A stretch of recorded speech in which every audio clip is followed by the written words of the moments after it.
Olá, meus amigos! Hoje eu quero conversar sobre um dos mistérios do Novo Testamento, algo que chama muito a minha atenção na Bíblia. Você já se perguntou o que seria esse espinho na carne que tinha o apóstolo Paulo? Bom, vamos nos contextualizar. O apóstolo Paulo é um dos personagens mais importantes da igreja primitiva do Novo Testamento, porque ele foi usado por Deus para levar o evangelho em muitas cidades, ele foi usado por Deus para abrir muitas igrejas e ele foi usado por Deus para escrever a maioria das cartas, das chamadas epístolas do Novo Testamento, que é onde o cristianismo traz todo o seu conceito de comportamento cristão para as nossas vidas. E uma coisa tão linda é que o apóstolo Paulo teve uma conversão tão dramática, tão maravilhosa. Ele viu o próprio Jesus e uma coisa, queridos, que é um grande mistério. Ele fala que ele teve um espinho na carne. E o que seria esse espinho na carne? Vamos ver então. A palavra do Senhor fala na segunda carta aos Coríntios, que é uma carta em que Paulo abre muito o coração dele. Em 2 Coríntios 12, mostra ali que ele foi até o terceiro céu e ele viu coisas que não dava nem para falar, de tão lindas, de tão maravilhosas. Imagina ver o céu! Bom, mas a partir do verso 7, olha só o que acontece na sequência. Para impedir que eu me exaltasse por causa da grandeza dessas revelações, foi-me dado um espinho na carne, o mensageiro de Satanás para me atormentar. 3 vezes roguei ao Senhor que o tirasse de mim, mas ele me disse: minha graça é suficiente a você, pois o meu poder se aperfeiçoa na fraqueza. Portanto, eu me gloriarei ainda mais alegremente em minhas fraquezas, para que o poder de Cristo repouse em mim. Por isso, por amor de Cristo, regozijo-me nas fraquezas, nos insultos, nas necessidades, nas perseguições, nas angústias, pois quando sou fraco, é que sou forte. A primeira coisa que eu queria falar é que a Bíblia, ela não relata exatamente o que era esse espinho na carne. Muitas pessoas conjecturam, pode ser que assim como Paulo ficou cego no dia da sua conversão, pode ser que era um distúrbio na visão. Bom, eu particularmente não creio que era isso. Porque a Bíblia relata, no capítulo 9 de Atos dos Apóstolos, na conversão de Paulo, todo o depois, quando o servo de Deus, chamado Ananias, foi orar por ele, e ali Deus curou Paulo, que ficou cego na hora, quando viu Jesus, caíram escamas dos olhos de Paulo, e Paulo recuperou a visão. Então, se Deus curou a visão de Paulo, particularmente eu creio que Deus curou, está curado. Então, eu acho que não era algo relacionado à visão. Outros conjecturam que pode ser que Paulo era gago, que ele não conseguia falar em público direito, porque tem partes nas suas epístolas que ele fala que a sua presença era desprezível, embora escrito ele era ousado, mas a sua presença desprezível, não era assim tão ousado. Não sei, queridos, não sei se ele era gago, não sei se tinha distúrbios na visão, se era alguma enfermidade. Outros dizem, pode ser uma enfermidade do estômago, porque ele receitou um remédio lá para Timóteo, então pode ser que ele entendia do assunto. Queridos, se era alguma enfermidade ou não, o que o texto nos explica?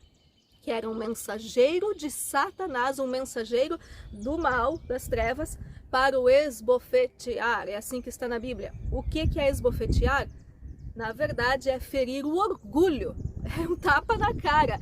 Então era um mensageiro das trevas para dar-lhe um tapa na cara. Ou seja, não importa se era enfermidade física ou se realmente de noite aparecia lá um ser das trevas e ficava batendo nele.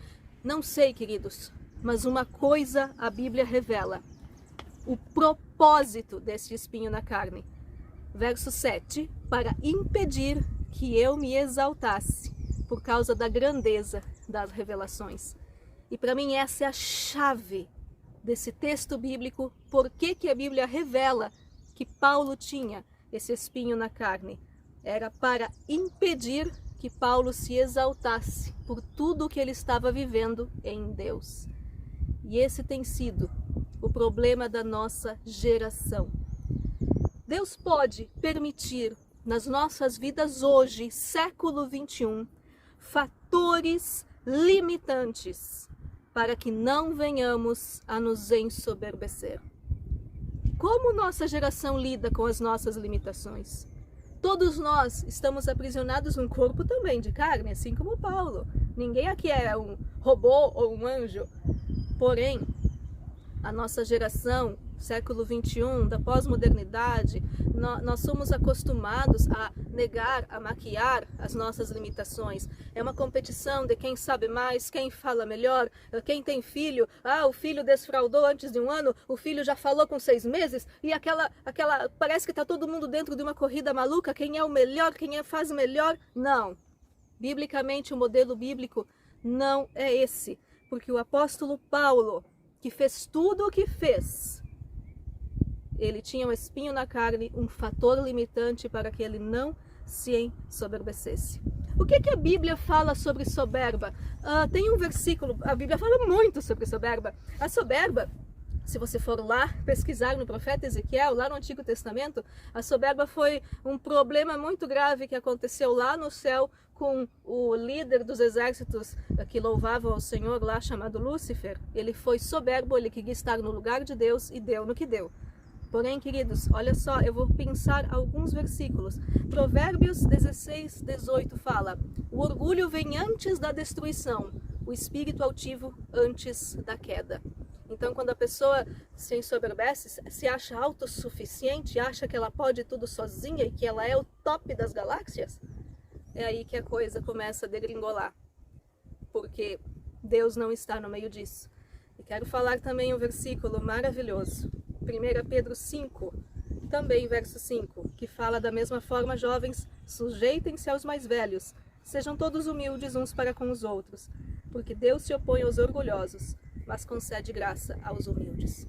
E o que eu acho mais lindo no apóstolo Paulo é que ele falou que por causa desse espinho na carne, por causa desse ser das trevas que vinha para esbofeteá-lo, para ferir o seu orgulho, isso o tornava humano. Isso humanizava o apóstolo Paulo. E aí, de boa vontade, ele se gloriava em Cristo, nas suas perseguições, nas suas necessidades. Não que ele fosse um masoquista que, obrigada pelo sofrimento, não. Mas em meio a tanto sofrimento, em meio a tanta perseguição, ele se vangloriava em Cristo, não nele próprio. Por quê? Porque o poder de Cristo se aperfeiçoava, preenchia as suas fraquezas. Assim, nós precisamos entender que quando nós temos fatores limitantes, quem sabe você que está assistindo esse vídeo, você está lembrando na sua vida quais são os seus fatores limitantes. Eu tenho fatores limitantes. Quem sabe até espinhos na carne que também nas nossas vidas Deus está permitindo, assim como Deus permitiu em Paulo. Mas que isso sirva para evitar que a gente caia no pecado da soberba, como disse Davi, também da soberba guarda o teu servo, para que não se assenhoreie de mim, e assim ficarei livre de grande transgressão. Mas aí nas nossas limitações aparece o poder de Cristo, e assim a nossa vida se torna cristocêntrica. E eu estou lembrando, o meu vídeo preferido do meu canal é se nós somos cristocêntricos. E é isso, queridos. Uma vida que Cristo está no centro, o seu poder se aperfeiçoa nas nossas fraquezas. Então não vamos cair no erro da nossa geração enferma do século 21, que é essa tendência natural do ser humano de se achar autossuficiente, achar que já tem tudo, que pode tudo, que faz tudo. Como a igreja de Laodiceia lá no Apocalipse, que Jesus falou: você acha que você tem tudo? Você diz rico sou, mas não sabe que é um pobre, um miserável, coitado, cego e nu? Vai ver em Apocalipse a igreja de Laodiceia. Muitas vezes somos assim, achamos que somos plenos em nós mesmos. Então eu quero encerrar dizendo: não importa quais são os nossos fatores limitantes, as nossas limitações, isso nos humaniza. Nós somos humanos. Parabéns! Você é humano! Glória a Deus! Eu sou humana. E na nossa humanidade, nas nossas limitações, nas desgraças que podem acontecer nas nossas vidas, a graça de Cristo nos basta, porque o seu poder se aperfeiçoa nas nossas fraquezas. Deixemos então o poder de Cristo aparecer, transbordar nas nossas fraquezas, e sejamos fortes e valentes como foi Josué. porque tem muita obra de Deus para ser feita nesta terra. Ele conta contigo, Ele conta comigo. E daí que tenhamos espinhos na carne? A graça de Cristo nos basta. Queridos, eu não sei qual era o espinho na carne de Paulo.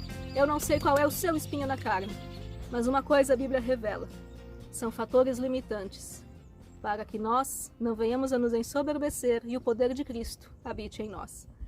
Glória seja dado ao nosso Cristo amado que nos sustenta em suas mãos. Até o próximo vídeo.